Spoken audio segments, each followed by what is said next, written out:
Hare Krishna, Prabhuji's and Mataji's, Dandat Pranam.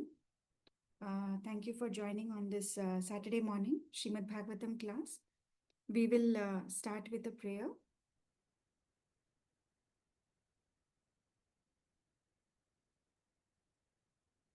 This is by Sri Narottam Das Thakur, Shri Krishna Chaitanya Prabhu. Shri Krishna Chaitanya Prabhu Doya Koro More Shri Krishna Chaitanya Prabhu Doya Koro More Toma Bina Ke Doyalo Jagat Samsare पतित पावना हेतु तवावतारा मुषमा पतिता प्रभु न पाइबे आरा श्री कृष्ण चैतन्य प्रभु हा हा प्रभु नित्यानंदा प्रेमानंद सुखी हा हा प्रभु नित्यानंद प्रेमानंद सुखी कृपा बलोकना करो आमी बড় दुखी दया करो सीतापति अद्वैत गोसाई दया करो सीतापति अद्वैत गोसाई तव कृपा बोले पाय चैतन्य निताय श्री कृष्ण चैतन्य प्रभु दया करो मोरे तुम बिना के दयालु जगत संसारे श्री कृष्ण चैतन्य प्रभु दया करो सीतापति अद्वैत गोसाई तव कृपा बोले पाय चैतन्य निताय गौर प्रेममया तनु पंडित गदाधरा श्रीनिवास हरिदासा दयार सागरा हा हा स्वरूप सनातना रूप रघुनाथा हा हा स्वरूप सनातना रूप रघुनाथा भट्ट जुगा श्री जीवा प्रभु लोकनाथा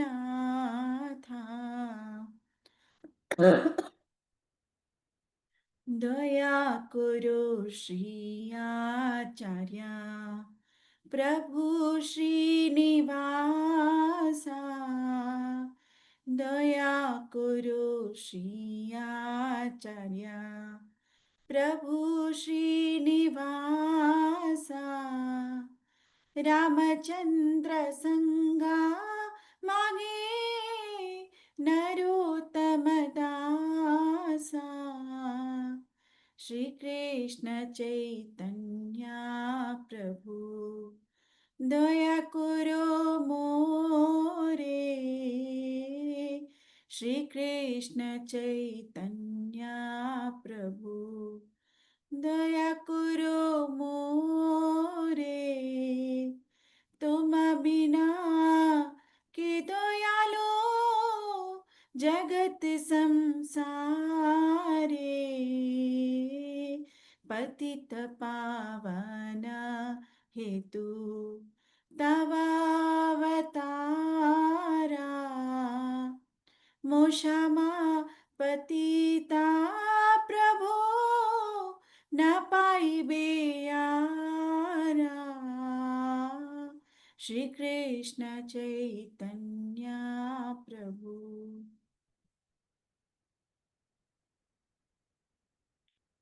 We'll start with the prayers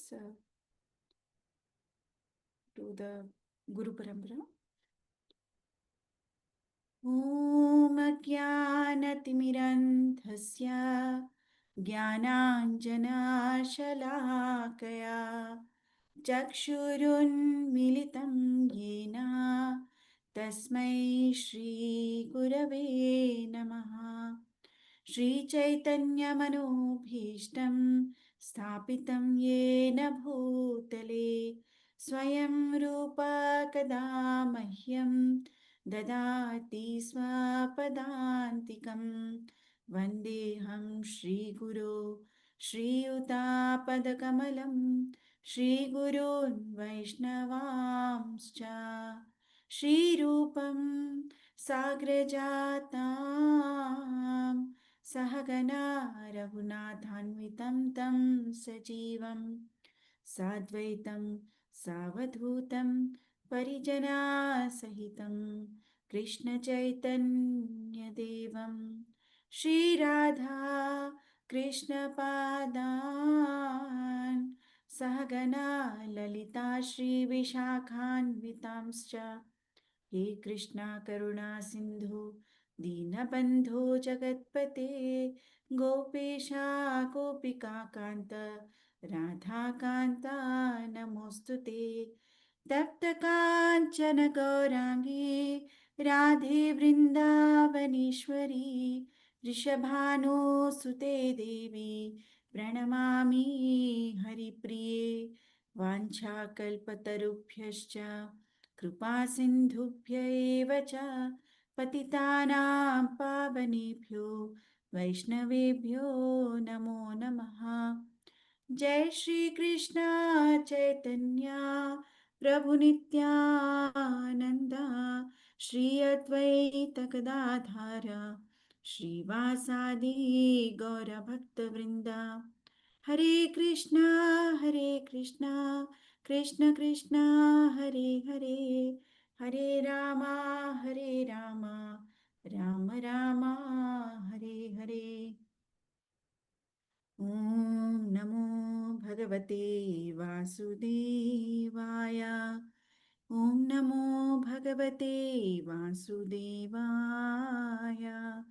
ॐ नमो भगवते वासुदेवाय. नारायणं नमस्कृत्यं नरं चैव नरोत्तमं देवीं सरस्वतीं व्यासं ततो जयमुदीरयेत्. नष्टप्रायेष्वभद्रेषु नित्यं भागवतसेवया भगवत्युत्तमश्लोके भक्तिर्भवति नैष्टिकी. कृष्णाय वासुदेवाय देवकीनन्दनाय च नन्दगोपकुमाराय गोविन्दाय नमो नमः. नमः पङ्कजनाभाय नमः पङ्कजमालिने नमः पङ्कजनेत्राय नमस्ते पङ्कजाङ्घ्रये. नमो महावदन्याय कृष्णप्रेमप्रदायते कृष्णाय कृष्णचैतन्य नाम्ने गौरत्विषे नमः. नमो ब्राह्मण्यदेवाय गोब्राह्मणहिताय च जगद्धिताय कृष्णाय गोविन्दाय नमो नमः. नमो विष्णुपादाय कृष्णपृष्ठाय भूतले श्रीमते भक्तिवेदान्त स्वामिनिति नामिने. नमस्ते सरस्वती देवे गौरवाणी प्रचारिणे निर्विशेष शून्यवादी पाश्चात्यदेशतारिणे.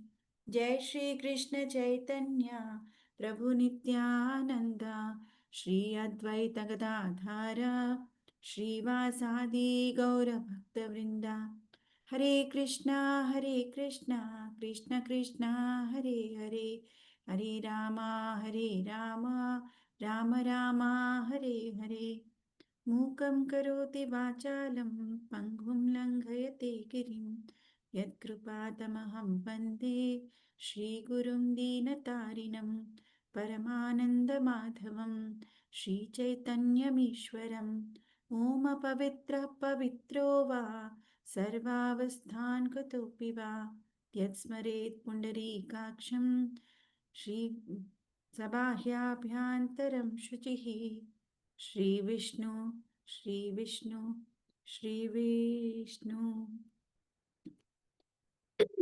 We also do the Shikshashtakam prayers. Today's verses, there is not much purport. There are only verses and translation. So we'll use this to complete all the prayers. Shri Shikshashtakam prayers. चेतोदर्पणमार्जनं भवमहादावाग्निर्वापनं श्रेयकैरवचन्द्रिकावितरणं विद्यावधूजीवनम् आनन्दाम्बुधिवर्धनं प्रतिपदं पूर्णामृतस्वादनं सर्वात्मास्नपनं परं विजयते श्रीकृष्णसङ्कीर्तनं नाम्नामकारि बहुधा निजसर्वशक्ति तत्रार्पितनियमित स्मरणेन कालः एतादृशी तव कृपा भगवन् ममापि दुर्दैवमीदृशं इहाजनी नानुरागः तृणादपि शुनिचेन तरोरपि सहिष्णुना अमानिना मानदेन कीर्तनीया सदा हरि न धनं न जनं न सुन्दरीं कवितां वा जगदीश कामये मम जन्मनि जन्मनीश्वरे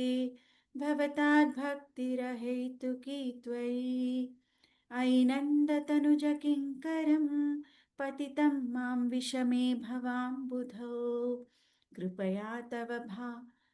कृपया तव पादपङ्कज स्थितधूलिसदृशं विचिन्तया नयनं कलदश्रुधारया वदनं गद्गदरुद्धया गिरा पुलकैर्निचितं वपुः कदा तव नाम गृह्णे भविष्यति युगायितं निमेषेण चक्षुषा प्रावृषायितं शून्यायितं जगत्सर्वं गोविन्दविरहेण मे आश्लिष्य वा पादरतां पिनस्तु माम् अदर्शनं मर्महतां करोति वा यथा तथा वा विदधातु लम्पटो मत्प्राणनाथस्तु स एव नापरा हरे कृष्णा कृष्ण कृष्ण हरे हरे हरे रामा राम राम हरे हरे हरे कृष्णा कृष्ण कृष्ण हरे हरे हरे राम राम राम हरे हरे हरे कृष्णा कृष्ण कृष्ण हरे हरे हरे राम राम राम हरे हरे हरे कृष्णा प्रभुजी and Mataji, Dandavat Pranam. Hare Krishna Shilpa Mataji. Hare Krishna Padma Mataji, Dandavat Pranam. Hare Krishna Lilananda Prabhu, Dandavat Pranam. Hare Krishna Murlidhar Prabhu, Dandavat Pranam. Hare Krishna Santoshaditya Prabhu, Dandavat Pranam. Hare Krishna Shilpa Mataji. Hare Krishna Subbarao Prabhuji, Dandavat Pranam. Hare Krishna. Hare Krishna Mataji, Dandavat Pranams. Hare Hare Krishna Krishna Meena Prabhuji and Mataji. Mataji. Pranam. Thank you so much for joining. Today we are going to start a very, very important canto the 9th canto, which is a build-up for the 10th canto. So before that, we can just take a bird's eye view on what we have completed so far. So Srimad Bhagavatam, the if we look at the second canto, 10th chapter, first shloka, it talks about the 10 important topics which are covered in Srimad Bhagavatam, which says, Atra sargo visargascha sthanam poshanam utayah manvantareshanu nirodho muktirashrayah. So in this, there are 10 topics that are being covered in Srimad Bhagavatam. So it starts with creation, then sub-creation. Uh, creation means creation of the universe, and then sub-creation, which is Visarga by Brahma. Then the Sthanam, which is the creation of the different planetary systems by Brahma. Protection by the Lord, which is called Poshanam. Then it is Uti, which is the creative impetus, which also talks about the different inclinations people can have. It could be auspicious inclinations or inauspicious inclinations. And then we have the change of Manus, which is called the Manvantara. And then it is signs of God, which is Ishanu Katha. Then it is then Ishanu Katha and Nirodho. Nirodho is basically liberation, going back to God. Sorry, Nirodho means winding up, returning home, like closing, annihilation. Muktir. Muktir is liberation, going back to Godhead, and Ashraya is the Samambonam, which is the Supreme Personality of Godhead, Sri Krishna. So these are the 10 topics which are covered. We see that all the cantos have everything in some portion, but there is a predominate topic for each canto. So when we saw the eighth canto mainly talked about Poshnam, which is Lord's protection. And whereas, and also eighth canto talked about the Manvantaras, different Manvantaras. And when we saw the seventh canto, actually, it was having Ishanu Katha. It was also Lord's protection Poshnam, where we saw the example of Prahlad Maharaj. And then Ishanu Katha is there predominantly in 7th canto, 9th canto, and 10th canto. So now that we have concluded the 8th canto and coming to 9th canto, the primary topics here are Manvantara and Ishanu Katha. So if we just see what is the summary of the 8th canto, what was actually covered. In the 8th canto, primarily it is Manvantaras, who are Manus, and they are the administrators of the universe. Like the administrator means the kingly order of the universe, and they are specially appointed by the Supreme Lord. So we all know that in one day of Brahma, there are 1,000 Chaturyugas, and there are 14 Manus in each day of Brahma. So each Manu is basically sharing about 71 Chaturyugas. One Manu stays for about 71 Chaturyugas. And one Chaturyuga is basically nothing but the Satya Yuga, Treta Yuga, Dwapar Yuga, and Kali Yuga. So that makes one Chaturyuga, and there are 1,000 Chaturyugas like that in one day of Brahma. So therefore, each Manu is ruling for 71 Chaturyugas. So in the beginning of the 8th canto, we see that 7th canto is basically where it is ending, and then Parikshit Maharaj basically asks about the different Manus. Until now, he's heard primarily about Swayambhuva Manu and his descendants. Parikshit Maharaj asked Shukdev Goswami to describe Supreme Lord's pastimes in these different Manvantaras. So Sukdev Goswami describes everything, starting with who are the six types of main persons in each of the 14 Manvantaras. which is past, present, and future. He also talks about the future. So present is we are in the seventh manvantra of this day of Brahma, which is what is it? Vaivasvata Manu. Vaivasvata Manu.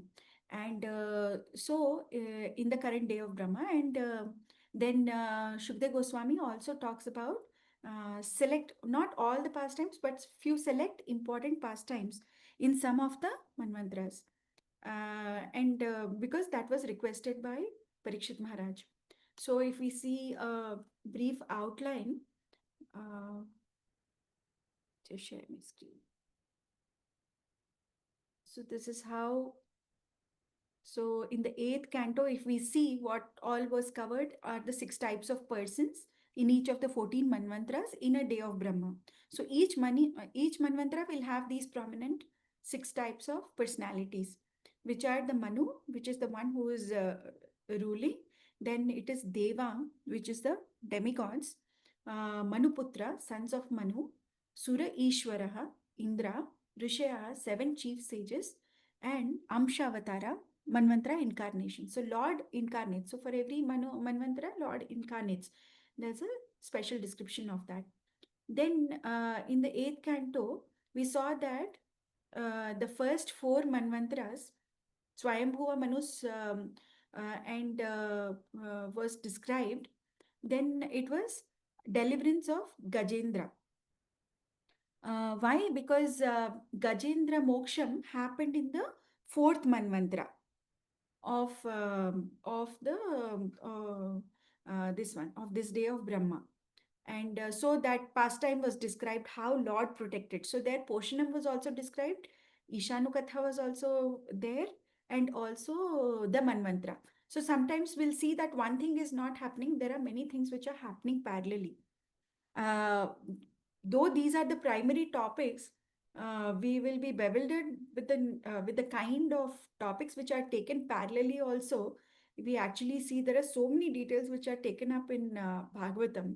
Then we see that the 5th and the 6th manvantras were covered in 8.5 to 12 chapters, where we see the important pastimes of Samudra Manthan Leela, the universal war, and the Mohini Murti. These are the 3 important pastimes which happened during this. Then the present Manvantara, which is the 7th Manvantara, Vaivasvata Manu, and 8 to 14th, a brief outline of what would happen in these Manvantras is described in the 8.13 to 14. Then Bali Maharaj and Vaman Dev. This pastimes was covered in 8.15 to 23, and finally it concludes with Matsya avatars. Now we may wonder, we always thought that Matsya avatar was the comes in the initial part, I mean the first of the incarnations, but here it is coming in the last. But actually here it says that first Matsya avatar in Swayam. So there are 2 Matsya avatars.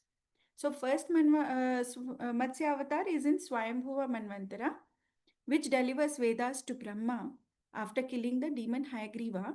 But there's another Matsya avatar which comes in the Chakshusha Manvantara, which is the sixth Manvantara, which pulls the boat in the waters of partial inundation and gives teachings to King Satyavrata and the sages. So that's why it concludes there, because it is talking about Manvantras.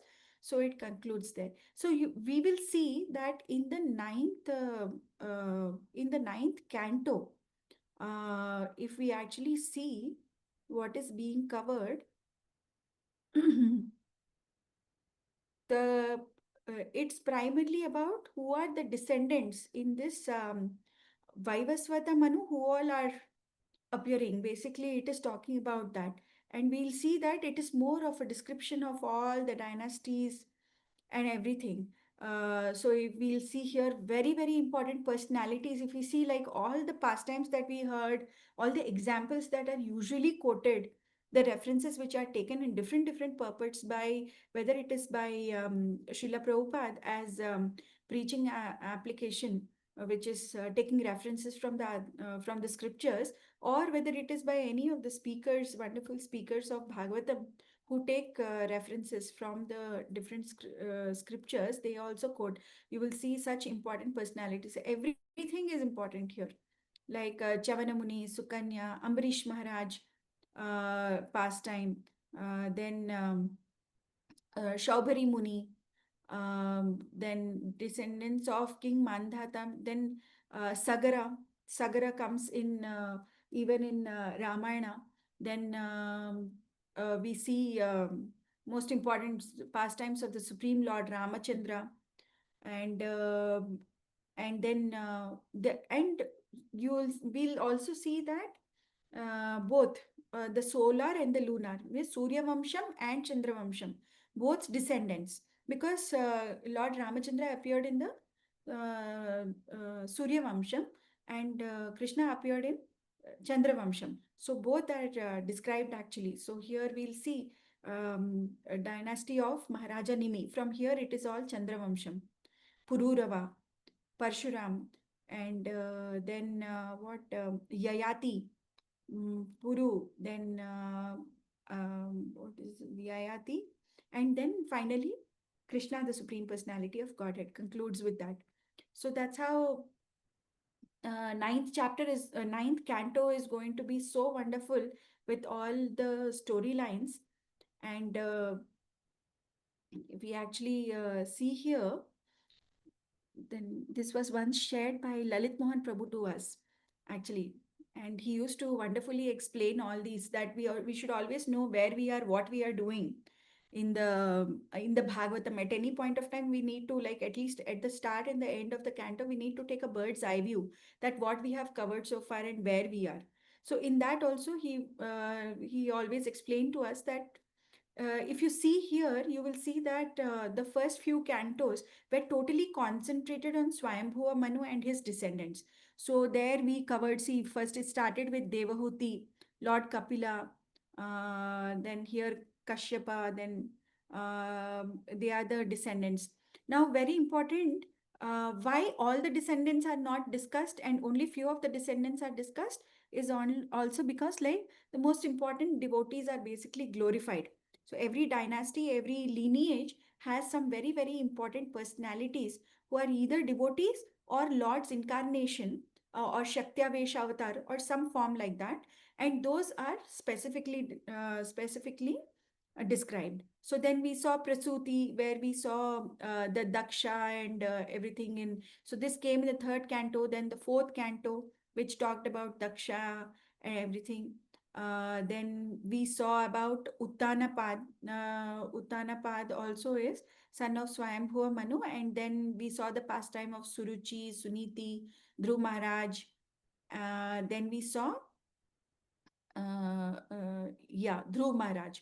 So after Dhruv Maharaj, then it goes to Priyavrat Maharaj, because it was in the order of who was ruling when. So basically, after Dhruv Maharaj, mm, the we saw in the fifth canto that Priyavrat Maharaj was requested to take over the rule of the Bhuloka, and then we saw about Priyavrat Maharaj, and there we saw Nabhi, Rishabdev, those important personalities. So cut again back. Now we are coming to the Chakshusha Manu, who comes in this lineage of Uttanapad. So after Swayambhuva Manu, it is among his this one, then it is Chakshusha Manu, who is actually coming as one of the Manus. And in Chakshusha Manu also, we saw about personalities like Anga, Vena, Nishada, Prithu, yeah, and Barhishat, Prachetas, Daksha. So it all took care. So we are seeing that while the predominant topics for the Bhagavatam where are all this Sarga, Visarga and everything, it also is talking about the different dynasty, the different rulers, the wonderful devotees, and not so wonderful, I mean, envious of Lord, like Anga, Vena, not Anga, but Vena, we know is like what kind of personality he was, totally envious of the Lord. And he stopped all the Brahmanical culture also. So, but still, those are also described, because we need to know both sides of the coin whenever we are knowing something. well, only knowing pro will not help us. We also need to know the other side of the story. So we also should know that what we do not want to become or we should not be. So that's the reason why such personalities are also described. We see the not so favorable personalities like Daksha in the first Manvantara, then Vena. Then we see how who's this Prachina Barhishat, Prachina Barhi, like who is completely engrossed in all the fruitive activities and all that. So what is not favorable for bhakti, we should also know about that. So that's what was covered in the Chakshusha Manvantara, sixth Manvantara. And there it ends. Now here, then it comes Swayambhuva Manu's lineage is completed here. Then it comes to Marichi's lineage, who is the other son of Brahma. There he Kashyapa, Diti, Aditi. We also saw about Diti and Diti's pastime. So when in the seventh canto, basically it is Diti's lineage, like Hiranyakashipu, Hiranyaksha, Prahlad Maharaj, Bali Maharaj, all that was covered there. So that actually comes under the Diti's this one. Then now we are talking about Vaivasvata Manu, where this canto is dedicated to see here now, just now, as we saw in the contents, that it is talking about Ila, Ikshwaku. Then mainly Ikshwaku Vamsham is what will get covered here if we actually see. And in the Ikshwaku, both Surya Vamsham and Chandra Vamsham are coming. So here under Ikshwaku, we'll see that Harishchandra, Sagara, then Dilipa, Bhagiratha, Khatwanga. In fact, most of this is actually covered in Ramayanam. That is what is getting covered here also, Lakshmana, Lord Ramachandra. So it ends there. And then in the Chandra Vamsham, it comes Nimi, Janaka, and then Sita Devi. So like that in Chandra Vamsham, Nimi's pastimes and everything. So like this, we also see how Bhagavatam covers the different lineages in a very, very systematic way and what's happening. So because otherwise we feel very confused. There are so many stories which are coming up. When we see this map, then automatically we are able to understand who is coming where and why this pastime is coming right now. So like here also in Atris, uh, uh, like Buddha, Pururava, these are also discussed. Nahusha, Yayati, these are coming here because here Yadu dynasty is also there. Ugrasena, Devaka, here also. Like that. So Parikshit Maharaj and all this. So Bhagavatam covers all these important lineages. These are the important personalities which, and this is called the Bhagavatam tree. So that is what is where we are right now and how we arrived here. That is a glimpse of what we covered so far. And if we talk about the ninth canto, then the ninth canto, if we thematically look at it, it basically is explaining that ninth canto, Prabhupada always used to say that ninth canto prepares us for the appearance of Lord Krishna in the 10th canto.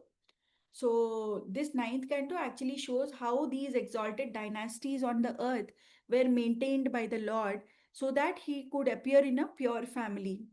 Lineage is also very important. So this canto is mainly to deal with history of the great kings in both the solar and the lunar dynasties, which are the Surya Vamsha and the Chandra Vamsha.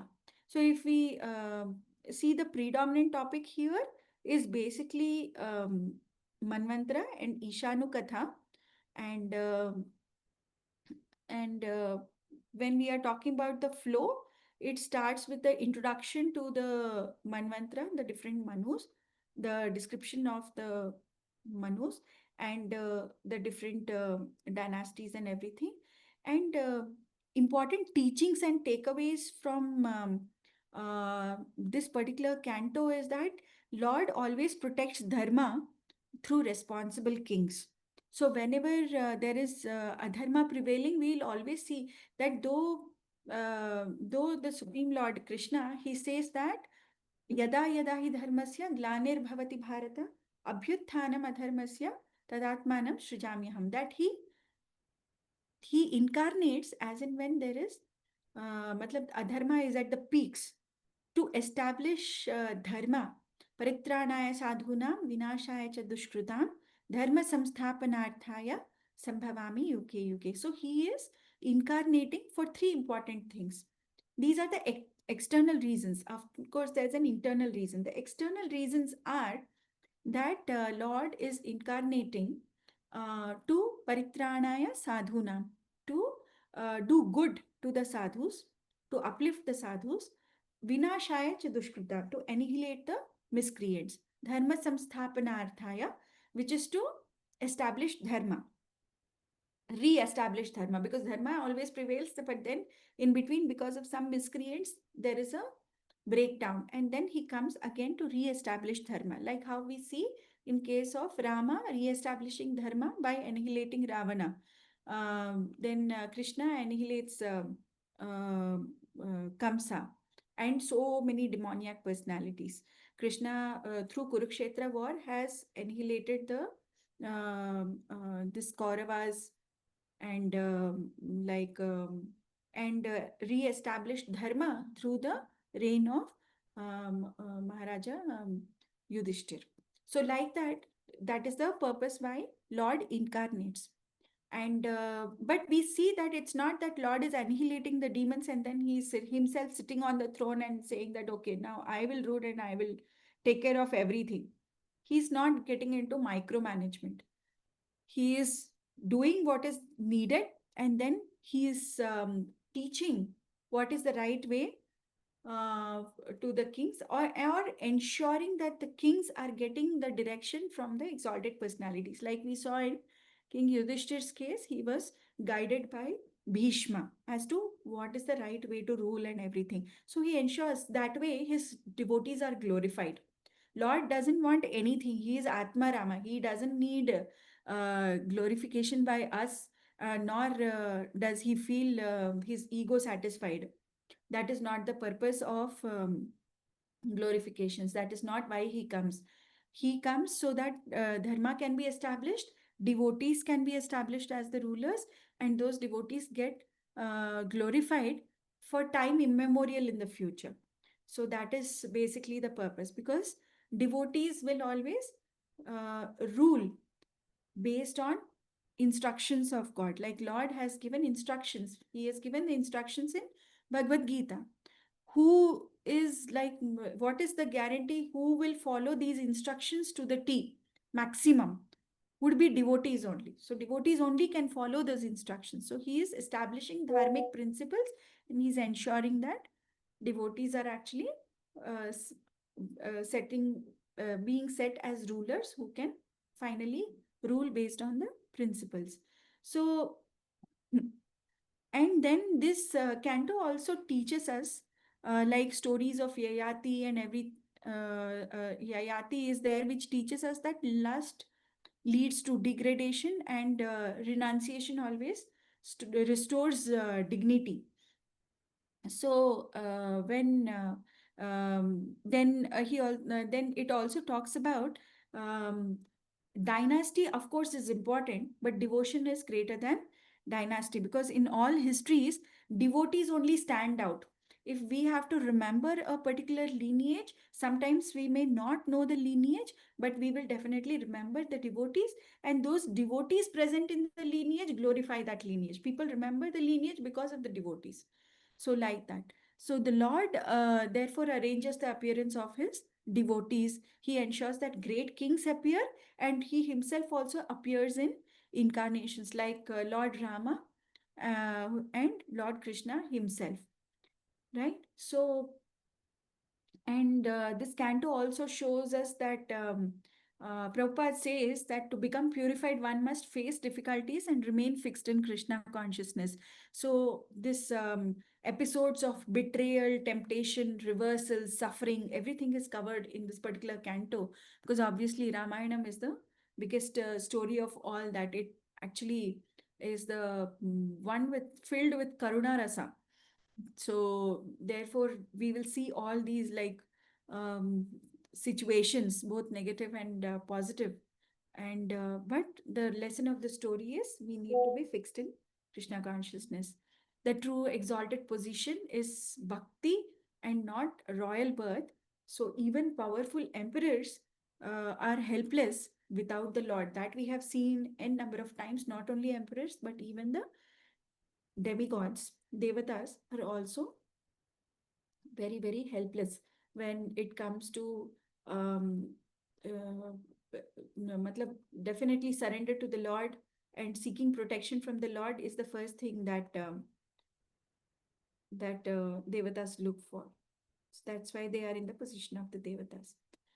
So now we'll start this chapter. I'll do the reading considering the time. So sorry that I gave such a long history that, but I think that was essential to also get the bird's eye view and to understand where we are, what we are doing. So chapter 1 of 9th canto, Granth Raj Srimad Bhagavatam ki jai. King Sudyumna becomes a woman. This chapter describes how Sudyumna becomes a woman and how the dynasty of Vaivasvata Manu was amalgamated with the Soma Vamsha, the dynasty coming from the moon. By the desire of Maharaja Parikshit, Shukdev Goswami told about the dynasty of Vaivasvata Manu, who was formerly King Satyavrata, the ruler of Dravida. While describing this dynasty, he also describes how the Supreme Personality of Godhead, while lying down in the waters of devastation, gave birth to Lord Brahma from a lotus generated from his navel. From the mind of Lord Brahma, Marichi was generated and his son was Kashyapa. From Kashyapa, through Aditi, Vivaswan was generated. And from Vivaswan came Shraddhadeva Manu, who was born from the womb of Samgya. Shraddhadeva's wife, Shraddha, gave birth to 10 sons such as Ikshvaku and Nriga. Shraddhadeva or Vaivasvata Manu, the father of Maharaja Ikshvaku, was sonless before Ikshvaku's birth. But by the grace of the great sage Vasishtha, he performed a yajna to satisfy Mitra and Varuna. Then, although Vaivasvata Manu wanted a son, by the desire of his wife, he got a daughter named Ila. Manu, however, was not satisfied with the daughter. Consequently, for Manu's satisfaction, the great sage Vasishtha prayed for Ila to be transformed into a boy, and his prayer was fulfilled by the Supreme Personality of Godhead. Thus, Ila became a beautiful young man named Sudyumna. Once upon a time, Sudyumna went on tour with his ministers at the foot of the mountain Sumeru. There's a forest named Sukumara, and as soon as they entered that forest, they were all transformed into women. When Maharaja Parikshit inquired from Shukdev Goswami about the reason for this transformation, Shukdev Goswami described how Sudyumna, being transformed into a woman, accepted Buddha, the son of the moon, as her husband and had a son named Pururava. By the grace of Lord Shiva, Sudyumna received the benediction that he would live 1 month as a woman and 1 month as a man. Thus he regained his kingdom and had 3 sons named Utkala, Gaya, and Vimala, who were all very religious. Thereafter, he entrusted his kingdom to Pururava and took the order of Vanaprastha life. So, this is what this first canto covers. So, we'll start with the recitation. So each one can actually volunteer for translation reading and puppet reading wherever puppet is there. Very few puppets are there. So text 1, Shri Rajo Vacha Manvantarani Sarvani Tvayoktani Shrutani Me Viryananta Viryasya Hares Tatra Kritani Cha. Anybody for translation? Hare Krishna. Dandavat Pranam Mataji. Translation by his Priyangrace Swami. In Parikshit said, My lord Sukadev Goswami, You have elaborately described all the periods of various manus, and within those periods, the wonderful activities of the Supreme Personality of Godhead, who has unlimited potency. I am fortunate to have heard all of this from you. Hare Krishna. Yeah, that's what was covered in the previous cantos. Text 2 to 3.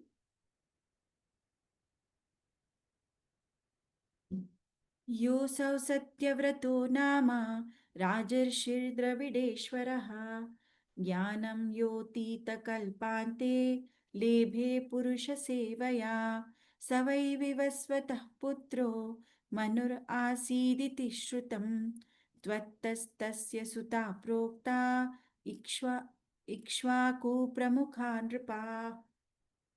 Anybody for translation?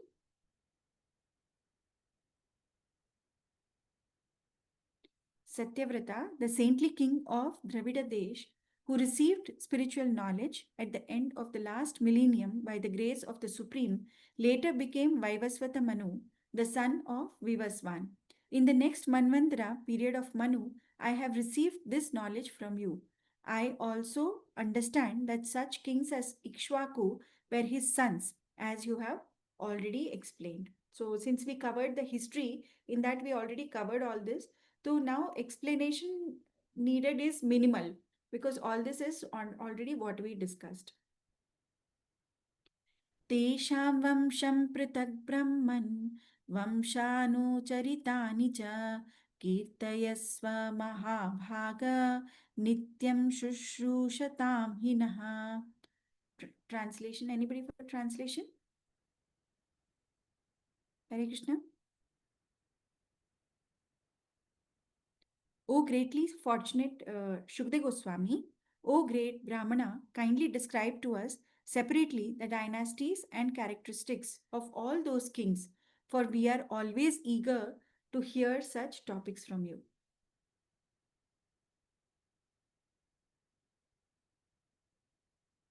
ये भूता ये भविष्याश्च भवन्त्यद्य अद्यतनाश्च ये तेषां नः पुण्यकीर्तीनां सर्वेषां वद विक्रमान्. Translation: kindly tell us about the abilities of all the celebrated kings born in the dynasty of Vaivasvata Manu, including those who have already passed, those who may appear in future, and those who exist at present. So he is specifically asking for Vaivasvata Manu and the kings who were born in this dynasty. So his question is very specific. Text 6. Shri Sutta Uvacha एवं परीक्षिता राज्ञा सदसि ब्रह्मवादिनां पृष्ठः प्रोवाच भगवान् शुकः परमधर्मवेत्. Translation by Srila Prabhupada ki jai. Sutta Goswami said, when Shukdev Goswami, the greatest knower of religious principles are dharma, was thus requested by Maharaja Parikshit in the assembly of all the scholars learned in Vedic knowledge, he then proceeded to speak. Text 7. Shri Shuka Uvacha Shruyatam Manavo Vamsha Prachuryena Parantapa Na Shakyate Vistarato Vaktum Varshashater Api. Shukdev Goswami continued, O king, subduer of your enemies, now hear from me in great detail about the dynasty of Manu. I shall explain as much as possible, although one could not say everything about it, even in hundreds of years. So, actually, if we talk about the dynasty of any Manu, individual Manu, it will take thousands of years. But Shukdev Goswami, knowing that Parikshit Maharaj has such little time, he is trying to concisely explain everything. Paravareshaam bhutanam atma yah purushah para sa evasid idam vishvam kalpante nyanna kinchana. Translation by Srila Prabhupada ki jai. Translation and purport by Srila Prabhupada ki jai. The transcendental supreme person, the super soul of all living entities who are in different statuses of life, high and low, existed at the end of the millennium, when neither this manifested cosmos nor anything else but him existed. So, which means what? At the end of day of Brahma, there are different types of annihilations also. There are four different types of annihilations. One of them is what happens every minute within our body, or within whatever we see in this material world, like the leaves are dying out, falling, plants, the cells are dying out. That is one kind of annihilation.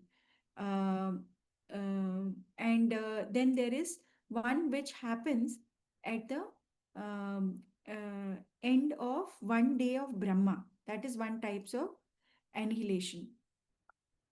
At the end of one, like at the end of one kalpa of each day of Brahma, the day kalpa and the night kalpa.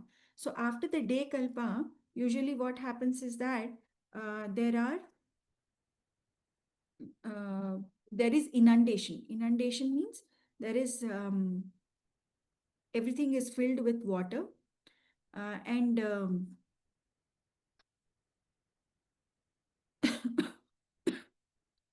yeah, everything is basically filled with water, and uh, gets submerged, like how we saw in the case of a previous Matsya Avatar. We saw that the whole universe, like the world, was inundated, and then the in the night of the kalpa, basically everything ideally stays in the garbhodaka, and after that again the next day of Brahma, again creation happens. Creation, maintenance, annihilation, this is a daily process for this one. So for four categories of universal annihilation, I'm trying to here see what is it called. Mm,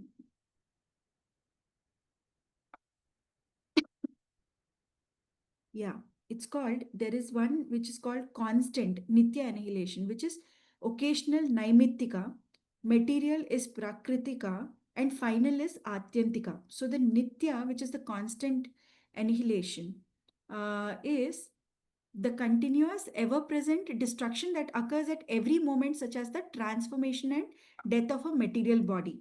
So that is the Nitya. Constantly there is annihilation. Every day we are dying inside our body, every day cells are dying. So that is Nitya. Then occasional is Naimittika, a destruction that happens after a day of Brahma, which is 1,000 Chaturyuga cycles, where the three planetary systems are temporarily destroyed while Brahma sleeps. Then there is material, which is Prakritika. So, a large scale annihilation that occurs at the end of Brahma's 100 years lifespan, which destroys the entire material universe. So, that is what happens at the Prakritika level. So, where the three planetary systems are temporarily destroyed. So, in earlier case, only the three planetary systems are destroyed in the Naimittika, in the every day of Brahma. But in the Prakritika, which is 100 years of Brahma, it is entire material universe is destroyed. And then what happens? Obviously, then everything is stored in Garbhodaka, Lord, in the Lord's belly. Everything goes back into Karnodakshai Vishnu. And then again, everything creates when the new Brahma starts his reign. Then final, which is Atyantika, is the ultimate liberation of an individual soul from the material world, which occurs when one gains spiritual knowledge and perceives the universe as separate from the absolute truth. So that is called the Atyantika. So that happens at every Jiva level who attains liberation from this material world. So these are the four types of destructions which actually happen. So, so in that, here we are talking about the one which is Naimittika, which is the every day of Brahma. So taking the proper position from which to describe the dynasty of Manu, Shukdev Goswami begins by saying that when the entire world is inundated, only the Supreme Personality of Godhead exists and nothing else. Shukdev Goswami will now describe how the Lord creates other things one after another. So Lord existed even before creation. He exists after creation, after annihilation. He is the only one who exists. Tasya nabhe samabhavat padmakosho hiranmayaha tasmin jagye maharaja swayambhushchaturanaha. Translation by Srila Prabhupada ki jai. O King Parikshit, from the navel of the Supreme Personality of Godhead was generated a golden lotus on which the four-faced Lord Brahma took his birth. So here we are talking about Garbhodaka, because here the annihilation is only of the 14 planetary systems. The material universe is not getting annihilated. So if we are looking at the Goloka chart, then we see that the material universe, if we are looking at this, so this is the material universe, and here is the Karnodakshai Vishnu. So when at the end of day of Brahma, the 14 planetary systems, they are annihilated. So what happens? This Garbhodaka ocean, which is there, which is right now only partly filled and Lord is sleeping on it.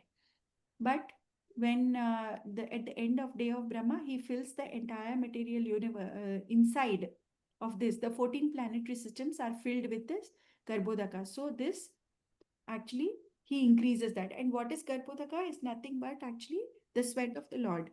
So he fills this with the sweat, and then on the Shesha, he sleeps. But where the time of end of day of Brahma, these 14 planetary systems, which are the Satyaloka, Tapaloka, Janaloka, Maharloka, Swarloka, Bhuarloka, Bhurloka, Atalaloka, Vitalaloka, Sutalaloka, Talatalaloka, Mahatalaloka, Rasatala, Patala. These all are like this water comes up and it inundates everything. All of things, this is inundated in the Garbhodaka ocean. And the next day morning again he brings down this, and again they manifest. So they are in the unmanifest and manifest state constantly every day. But when the annihilation at the end of 100 years of Brahma happens, then this entire material universe that we are seeing, that is going back into the Lord. How it goes back? Basically through his sweat pores only. Because from his sweat pores, when he exhales, all the material universes are coming out, and when he inhales, they again go back into him through his sweat pores. So it's just like one exhalation, one inhalation. Why is it important to know all these details? Because when we know that how great Lord's creation is and how magnanimous and inconceivable these timelines are, when we understand that how much like for him, what is just a what I would say is just a exhalation or inhalation happens in 100 years of Brahma. And when we are looking at 100 years of Brahma, then I know that most of you know the calculation for 100 years of Brahma. But just for those who do not know the calculation, I will just put it, since we have time.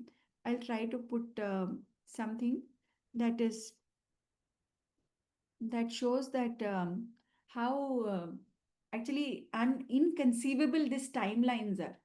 So when we know that the timelines are so inconceivable, then then we will understand that how insignificant is our existence. That our 100 years is how insignificant just by Brahma's one day we can understand. But if we talk about 100 years, then we will understand even better. So here we know that what is that? In one day of Brahma. Oh, somebody is drawing. Many people are drawing. Okay. One day of Brahma is actually what? 1,000 Chaturyuga cycles. So in one Chaturyuga, what happens? In one Chaturyuga, we have one Satya Yuga, Treta Yuga, Dwapar Yuga, and Kali Yuga. And that is nothing but we have 43,20,000 years. So 43,20,000 years is one Chaturyuga. Why? Because one Kali Yuga is 4,32,000 years. Dwapar Yuga is 4,32 into 2. Treta Yuga is 4,32 into 3. And Satya Yuga is 4,32 into 4. So like 4 plus 3 plus 2 plus 1 is 10. And 4,32,000 into 10 is 43,20,000. This is one Chatru Yuga. Now we are talking about one day Kalpa is how much? Is 43,20,000 into 1,000. This is one day Kalpa. So one night and one day will make it 2,000. 43,20,000 into 2,000. So that many Chaturyugas are covered in one day of Brahma, 124 hours of Brahma. And when we are saying into 100 years. So this 43,20,000 itself is inconceivable, which is one Chaturyuga. Then multiply that with 2,000 and multiply that with 100. That makes us 3.11 trillion years. And that is what is actually one lifetime of Brahma. And this 3.11 trillion years is just one inhalation or exhalation of the Lord. Isn't it inconceivable? I mean, that's how we actually realize that how insignificant is our this life, and we think that we are so great. And myself, I am so great. I did this, I did that in this insignificant 10, 20, 30 years of my existence. So, I mean, it is like very, very insignificant, we should call it. So, yeah. So again, we go back to, we'll close this. So we go back to our reading. So,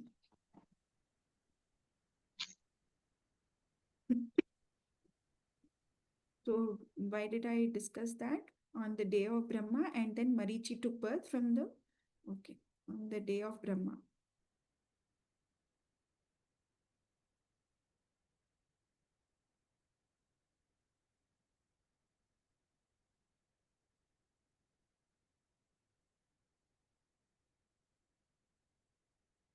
One second.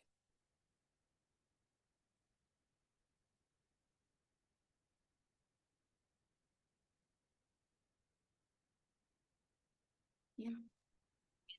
So, O King Parikshit, from the navel of the Supreme Personality of Godhead was generated a golden lotus on which the four-faced Lord Brahma took his birth. Then Marichirmanasastasya, this also we completed. From the mind of Lord Brahma, Marichi took birth. From the semen of Marichi, Kashyapa appeared. And from Kashyapa, by the womb of Daksha's daughter, Aditi, Vivaswan took birth. Yes, text 11-12. Tato manushraddha samgyayam asa bharata shraddhayam janayam asa dashaputran sa atmavan ikshvaku nrugasharyati dishtadhrishta karushakan narishyantam prushadram cha nabhagam cha kavim vibhu. Translation: O King, best of the Bharata dynasty, from Vivaswan, by the womb of Samgya, Shraddha Manu was born. Shraddha Manu, having conquered his senses, begot 10 sons in the womb of his wife, Shraddha. The names of these sons were Ikshvaku, Nriga, Sharyati, Dishta, Drishta, Karushaka, Narishyanta, Prushadra, Nabhaka, and Kavi. So now it is describing the different dynasties, basically a storyline. Text 13. Aprajasya manu purvam Vashishto Bhagavan kila Mitra Varunayor Ishtim Prajartham Akarot Vibhu. Translation: Manu at first had no sons. Therefore, in order to get a son for him, the great saint Vasishtha, who was very powerful in spiritual knowledge, performed a sacrifice to satisfy the demigods Mitra and Varuna.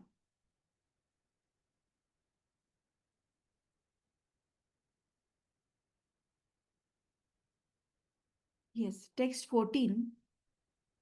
Tatra Shraddha Manopatni Hotaram Samayachata Duhitar Duhit Duhitrartham Upagamya Pranipatya Payovrata.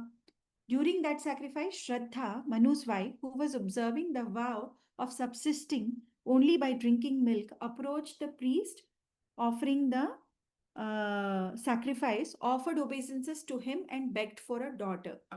So, this Payovrata, we heard this verse before also when Aditi was performing for Vamandev, Payovrata, where it is there's so much austerities actually is taken up by Diti to get Lord as her child. So during this is what happens, and but surprisingly, what is she asking for? Offered obeisances to him and begged for a daughter. Already no children, so then obviously daughter means again how will they continue the lineage? So there is a concern that Manu would be having. We'll see that. Text 15. Preshito प्रेषितोध्वर्युना होता व्यचरत् तत्समाहितः गृहीते हविषि वाचा वशत्कारं गृणं Dwija. Translation. Told by the chief priest, now offer oblations.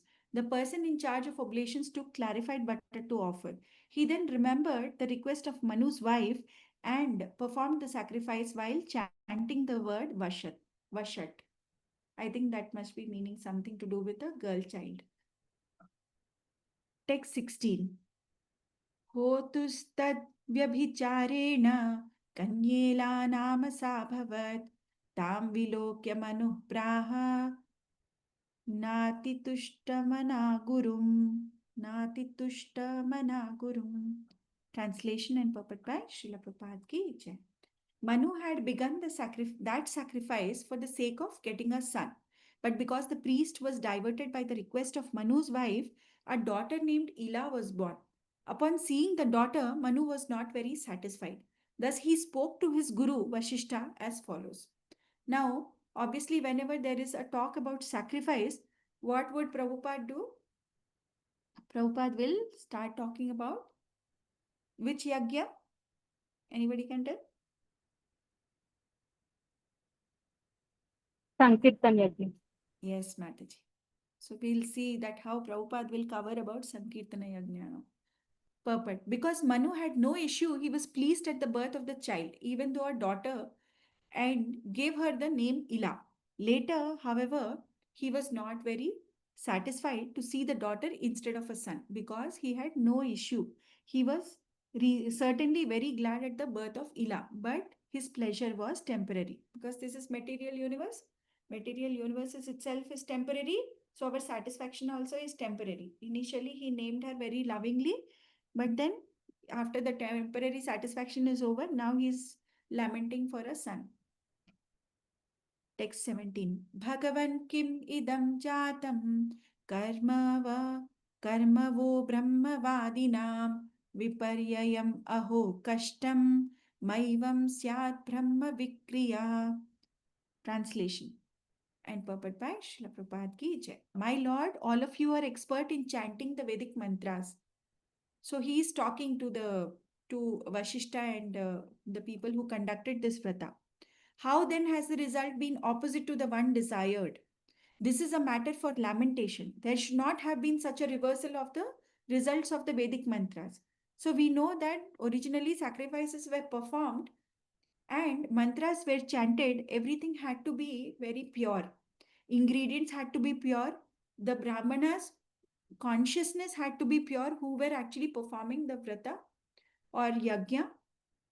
Everything, ingredients, even purity of the performer, everything had to be unadulterated, unalloyed, and pure. Only then the sacrifice would be successful. And the test which used to be taken for the sacrifice was actually the animal sacrifice. If the sacrifice is successful, is supposed to be successful, then the animal would get another birth in the cycle of evolution. So there is a cycle of evolution. One body gets another animal or the next elevated level in the 80 lakh species. So total there are 84 lakh species. 80 lakh species is the natural cycle of evolution, where one will get a predetermined body in the next life, because there is no karma cycle there. So one is getting, so one like if it is plants, aquatics, reptiles, animals, trees, and everything like that. So there would be a predetermined order in which one will get the next body. So there is no choice there. There is no karma, there is no choice. So what used to happen was that if a sacrifice was performed, one would perform the sacrifice, give, like let's say a horse sacrifice or cow sacrifice. Then the next cycle of evolution, in cow sacrifice, it should become a human in the next life. So then a new body would come out, or a old cow would get, or old animal would get a new body altogether. So that's how the success of the sacrifice was determined based on what is coming out of the sacrifice. So there was no loss for the animal going into the sacrifice. But now, because none of these are pure, obviously the yajnas are not successful anymore, and all these killing of the and the sacrifices being performed is actually adding to the sins of the performer, and all the people who are participating in it.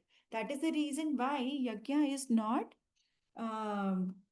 a prescribed method for this Kali Yuga, because everything is adulterated, including the ingredients, the consciousness, everything is adulterated. So what is Prabhupada saying here?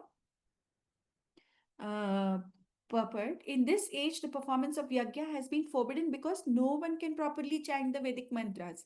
If Vedic mantras are chanted properly, the desire for which a sacrifice is performed must be successful. Therefore, the Hare Krishna chant is called the Mahamantra, the great exalted mantra uh, above all other Vedic above all other Vedic mantras, because simply chanting the Hare Krishna Mahamantra brings so many beneficial effects, as explained by Sri Chaitanya Mahaprabhu, Shikshashtaka 1.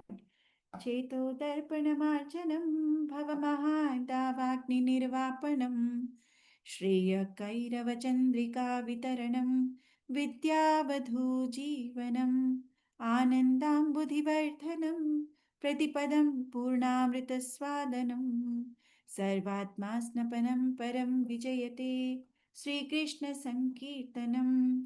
So, Chaitanya Mahaprabhu is explaining uh, Mahamantra chanting only as the most suitable form of sacrifice in this yuga. Glory to the Sri Krishna Sankirtana, which cleanses the heart of all the dust accumulated for years and extinguishes the fire of conditional life, of repeated birth and death.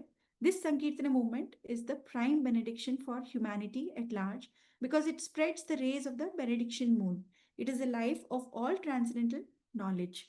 It increases the ocean of transcendental bliss, and it enables us to fully taste the nectar for which we are always anxious. Therefore, the best performance for yajna given to us is the Sankirtana Yajna. Yajna Sankirtana Prayer Yajantihi Sumedhasha. Bhagavatam 11.5.32. Those who are intelligent take advantage of the greatest yajna in this age by chanting the Hare Krishna Mahamantra in congregation. When the Hare Krishna mantra is chanted by many men together, the chanting is called Sankirtana, and as a result of such yajna, there will be clouds in the sky, Yajnat Bhavati Parjanya. In these days of drought, people can gain relief from scarcity of rain and food by the simple method of the Hare Krishna Yajna. Indeed, this can relieve all of human society. At present, there are droughts throughout Europe and America, and people are suffering. But if people take this Krishna consciousness movement seriously, if they stop their sinful activities and chant the Hare Krishna Mahamantra, all their problems will be solved without difficulty. In other processes of yajna, there are difficulties because there are no learned scholars who can chant the mantras perfectly well. Nor is it possible to secure the ingredients to perform the yajna, because human society is poverty stricken and men are devoid of Vedic knowledge and power to chant the Vedic mantras. The Hare Krishna Mahamantra is the only shelter. People should be intelligent enough to chant it. Yajna Sankirtana Prayer yajantihi sumedhisha. Those whose brain are dull cannot understand this chanting, nor can they take to it. So that's what Chaitanya Mahaprabhu is talking about. That Sankirtana Yajna is the most suitable for this age because everything is adulterated.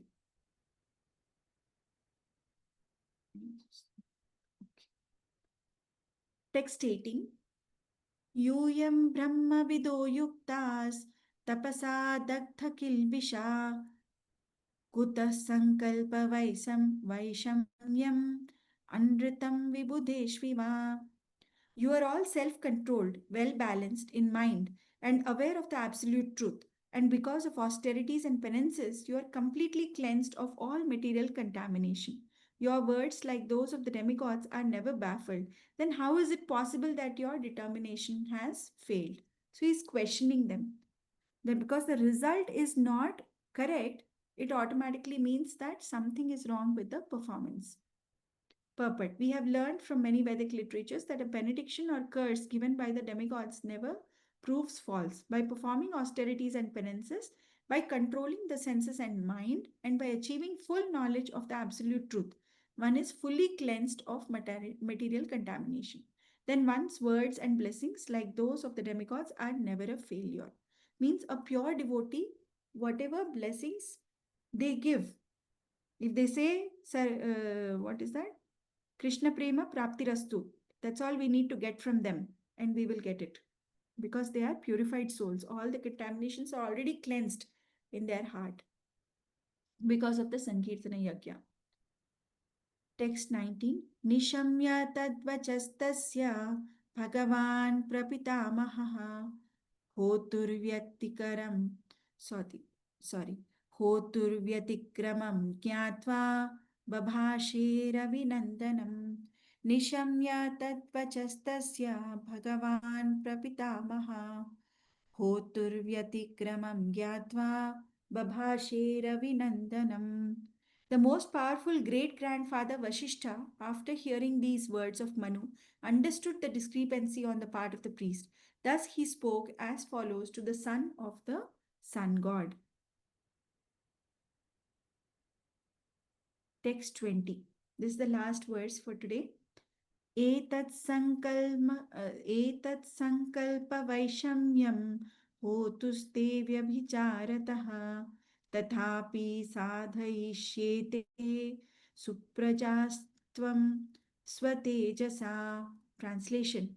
This discrepancy in the objective is due to your priest's deviation from the original purpose. However, by my own prowess, I shall give you a good son. Hare Krishna.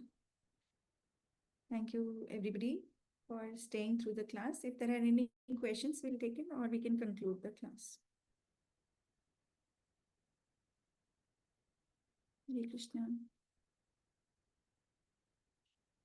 वाञ्छाकल्पतरुभ्यश्च कृपासिन्धुभ्यैव च पतितानां पावनेभ्यो वैष्णवेभ्यो नमो नमः। अनंतकोटि वैष्णववृंद की जय। ग्रंथराज श्रीमद् भागवतम की जय। लीला प्रभुपाद बुक रीडिंग की जय। प्रभुपाद की जय। अनंतकोटि वैष्णववृंद की जय। हरे कृष्णा, दंडवत प्रणाम। Thank you so much for joining. Hare Krishna Mataji, Krishna Mataji, Dandavat Pranams. Thank you, Mataji. Dandavat Pranam. Hare Krishna Prabhu ji. Hare Krishna Mataji, Dandavat Pranam. Hare Krishna Prabhu ji. दंडवत प्रणाम। Thank you so much, Mataji. Thank you, Pranam. दंडवत प्रणाम। Mataji, you can close the call.